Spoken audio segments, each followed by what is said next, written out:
do this. Hello everyone, my name is Stonesy Boy, and we're back to being reading. Well, that doesn't make sense.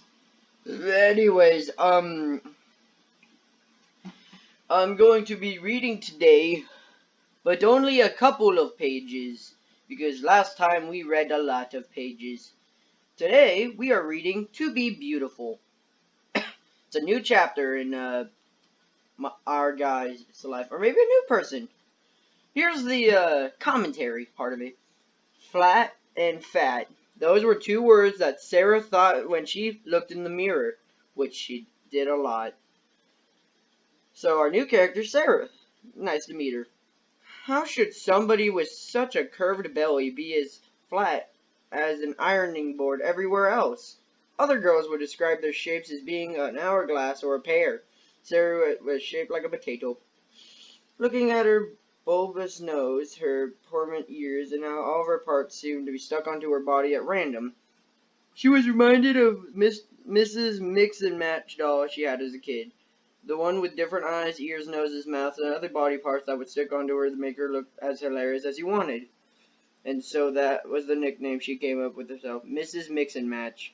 But at least Mrs. Mix and Match had Mr. Mix and Match, unlike the girls at school, whom she called beautifuls.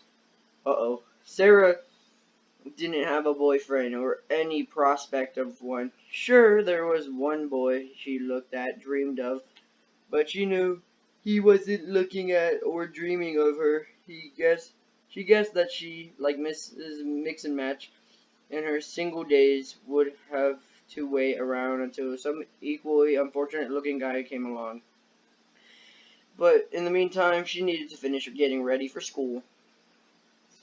Still looking at her worst enemy, the mirror, she applied some mascara and pink-tinted lip balm. For her birthday, her mom had finally given her permission to wear a little light makeup. She gave her dull, mousy brown hair thorough brushing. She sighed. It was as good as it was going to get, and it wasn't good.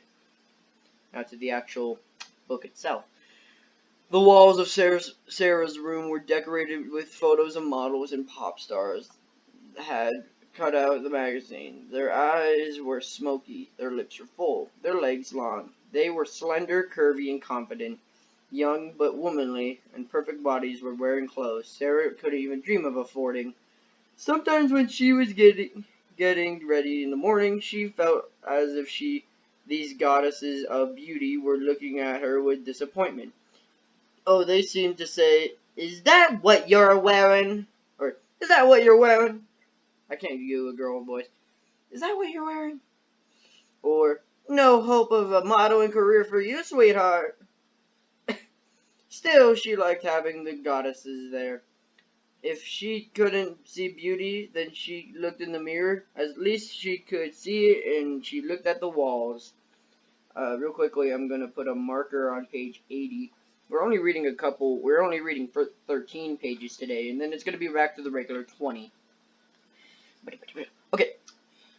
In the kitchen, her mom was dressed for work in a long floral print dress. Her salt and pepper hair long and loose down her back. That sounds like an insult. Salt and pepper hair.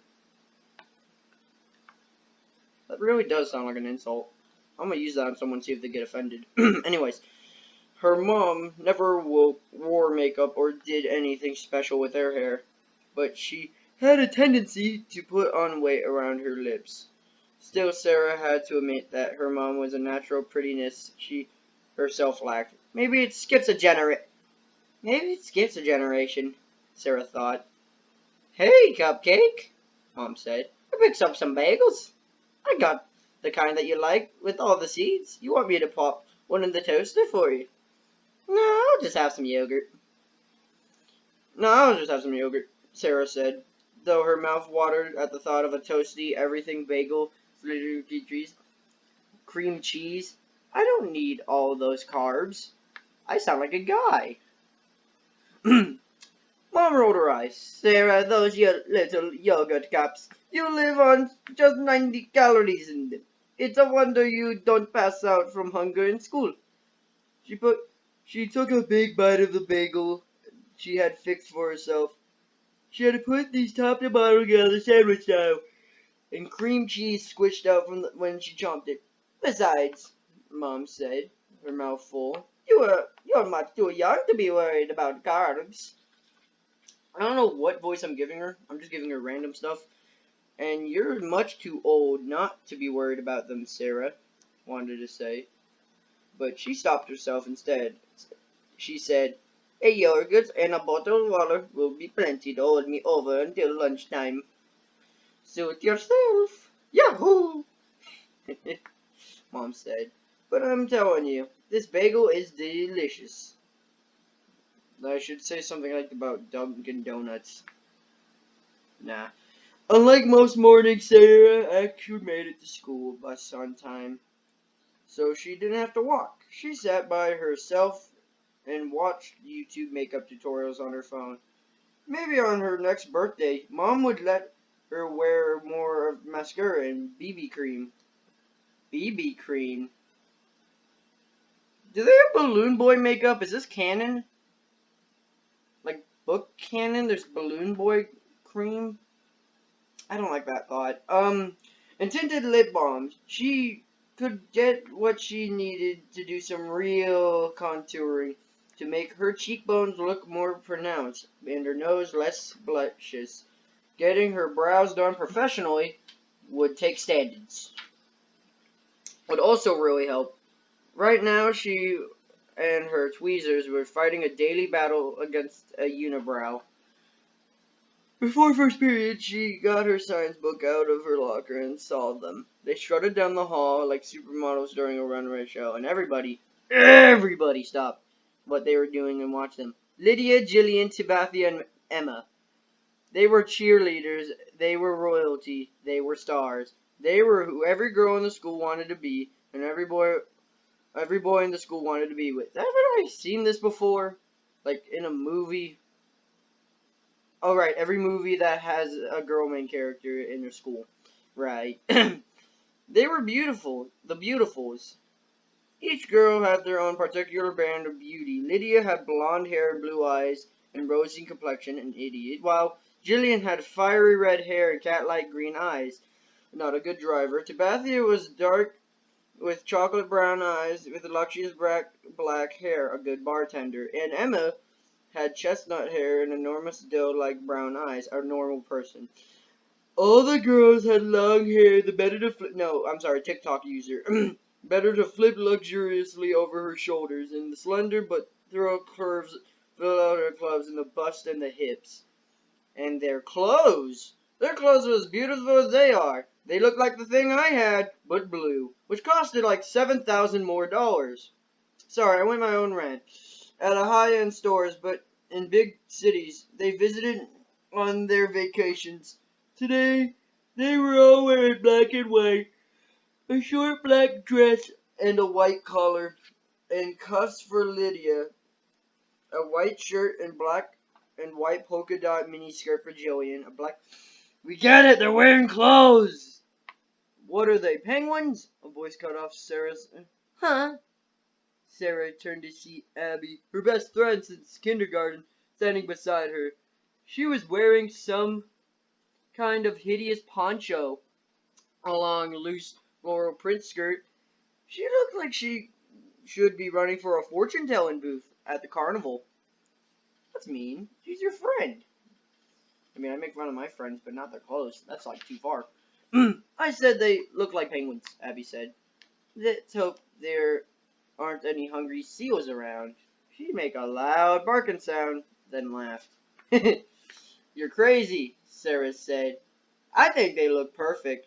You always do, Abby said. She was hugging in her social studies book against her chest, and I have a theory about why.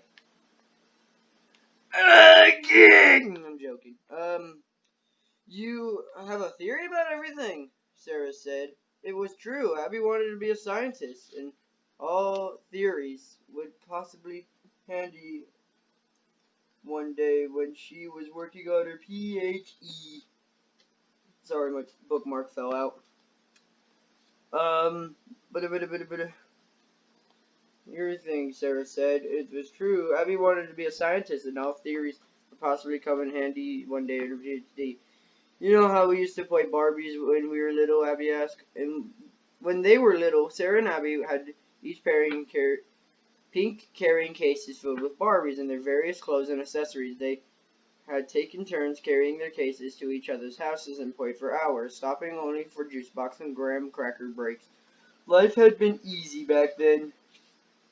This is the final page. This is a very short video, like for reading at least. It's only 10 minutes. And makeup. You wish you could afford. Instead of having pictures on the wall of cute baby animals like you used to, got pictures of skinny models. I like the baby animals a lot better. Sarah felt anger rising like bile in her throat. How dare Abby judge her? Friends are supposed to be people who don't judge you. What do you mean you judged her for her clothes? She stood up. You're right, Abby, she said loud enough. Other people in the table turned to look at her. I have changed. I've grown up, and you haven't. I think about adult things, and you still buy stickers and watch cartoons and draw horses. It's hard to draw a horse. Get off her back. Sarah was so angry that she marched off, left her tray on the table for somebody else to clean up. By the time school was over, Sarah had a plan. She wasn't going to sit at the loser table anymore because she wasn't going to be a loser. She was going to be a popular and as pretty as she possibly could be.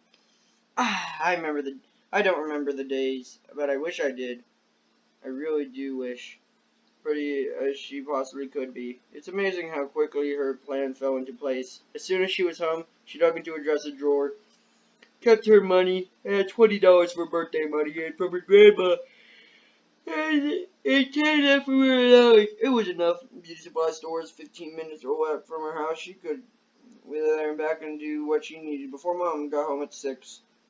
The store was brightly lit, in a row after row of beauty products, brushes and curling liners, hair dryers, nail polish, makeup. She headed for the aisle labeled hair color.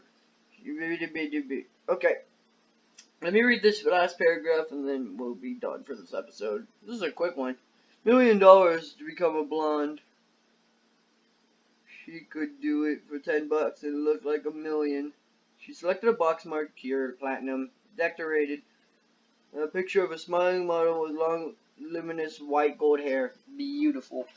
Now, might I remind you, this is a FNAF book, and usually at the end of these, I'm gonna walk away from my microphone now.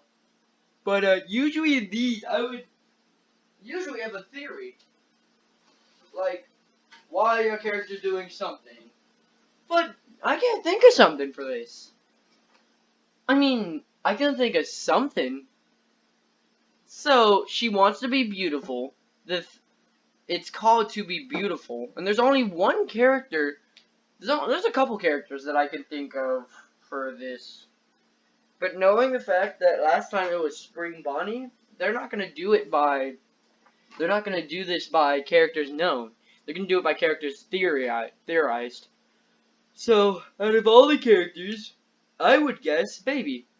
I was gonna say toy. There's a lot of characters. There's every single toy character. Balloon Boy has something in this. Has his own product line of BB makeup. And Baby. Baby's another one that has like the toy thing, the cheeks that show that she's made up. She has makeup on. So let's cut out all the toys, right? Because this is Fazbear Fright, meaning technically FNAF 1 and or 2 aren't in this, despite the fact the future book has, I'm just gonna guess Baby, because, you know, baby mode, but, yeah, that's my general guess. Hope you guys have a super fantastic, wonderful day. Be polite, be efficient. This will be posted on a Monday, despite the fact recorded on a Sunday. Boop-a-doop-a-doop-bop, blah.